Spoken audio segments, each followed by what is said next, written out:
மேற்கு வங்கத்தில் கஞ்சன்ஜங்கா பயணிகள் ரயில் மீது சரக்கு ரயில் மோதி பயங்கர விபத்தில் உயிரிழந்தோர் எண்ணிக்கை 15ஆக அதிகரித்துள்ளது. மேற்கு வங்க மாநிலம் டார்ஜிலிங் மாவட்டத்தில் இந்த கோர விபத்து நிகழ்ந்துள்ளது.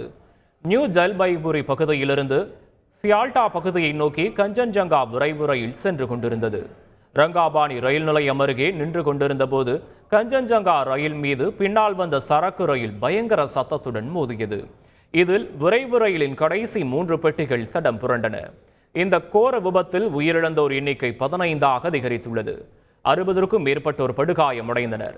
அவர்கள் அனைவரும் வடக்கு பெங்கால் அரசு மருத்துவக் கல்லூரி மருத்துவமனையில் அனுமதிக்கப்பட்டுள்ளனர்.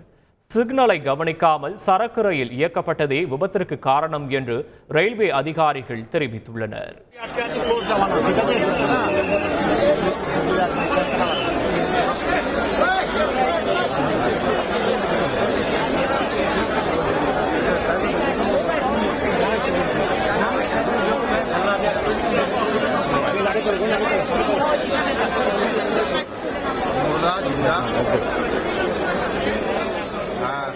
மேற்கு வங்க ரயில் விபத்திற்கு மனித தவறே காரணம் என ரயில்வே தரப்பில் தெரிவிக்கப்பட்டுள்ளது. மேற்கு வங்க மாநிலம் நியூ ஜல்பைகுரியில் கஞ்சன்ஜங்கா எக்ஸ்பிரஸ் மீது சரக்கு ரயில் மோதியது குறித்து விசாரணையும் தொடங்கியிருக்கிறது.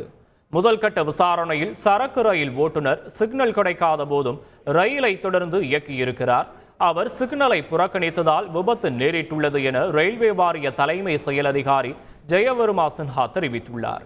இரு ரயில்கள் ஒரு தண்டவாளத்தில் அருகருகே வரும்போது விபத்தை தடுக்கும் கவாச் பாதுகாப்பு சிஸ்டத்தை மேற்கு வங்கத்தில் செயல்படுத்த திட்டமிடப்பட்டுள்ளதாகவும் தெரிவித்தார். சிக்னலை அலட்சியம் செய்த சரக்கு ரயிலின் ஓட்டுநரும் விபத்தில் உயிரிழந்து விட்டார். மேற்கு வங்க ரயில் விபத்தில் உயிரிழந்தோர் குடும்பத்தினருக்கு தலா 10 லட்சம் ரூபாய் நிவாரணம் வழங்கப்படும் என ரயில்வே அமைச்சர் அஸ்வினி வைஷ்ணவ் அறிவித்துள்ளார். தீவிர காயமடைந்தோருக்கு 2.5 லட்சம் ரூபாயும் காயமடைந்தோருக்கு 50,000 ரூபாயும் நிவாரணமாக வழங்கப்படும் என்று அவர் கூறியுள்ளார். மேற்கு வங்க மாநிலம் டார்ஜிலிங் ரயில் விபத்து செய்தியறிந்து வேதனை கொள்வதாக குடியரசுத் தலைவர் திரௌபதி முர்மு கூறியுள்ளார். இது தொடர்பாக எக்ஸ் தளத்தில் பதிவிட்டுள்ள அவர், ரயில் விபத்தில் பலியானோர் குடும்பத்தினருக்கு ஆழ்ந்த இரங்கலை தெரிவித்துக் கொள்வதாக கூறியுள்ளார்.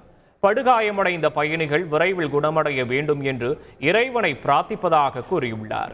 மேற்கு வங்க ரயில் விபத்தில் உயிரிழந்தோர் குடும்பத்தினருக்கு தலா 2 லட்சம் ரூபாயும் காயமடைந்தவர்களுக்கு 50,000 ரூபாயும் நிவாரணம் வழங்கப்படும் என பிரதமர் மோடி தெரிவித்துள்ளார். ரயில் விபத்தில் தங்களது அன்புக்குரியவர்களை இழந்தவர்களுக்கு இரங்கல் தெரிவிப்பதாகவும் படுகாயமடைந்தவர்கள் விரைவாக குணமடைய இறைவனை பிரார்த்தனை செய்வதாகவும் எக்ஸ் தளத்தில் அவர் குறிப்பிட்டுள்ளார். கடந்த 10 ஆண்டுகளில் பிரதமர் மோடி அரசின் தவறான நிர்வாகமே ரயில் விபத்துகள் தொடருவதற்கு காரணம் என்று காங்கிரஸ் தலைவர் மல்லிகார்ஜுன கார்கே குற்றம் சாட்டியுள்ளார். எக்ஸ் தளத்தில் பதிவிட்டுள்ள அவர், ரயில்வே துறையை சுய விளம்பரத்திற்கான மேடையாக மோடி அரசு மாற்றிவிட்டதாக விமர்சித்துள்ளார்.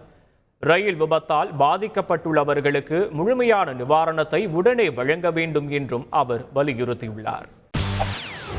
செய்திகளை உடனுக்குடன் தெரிந்து கொள்ள உடனே சப்ஸ்கிரைப் பண்ணுங்க.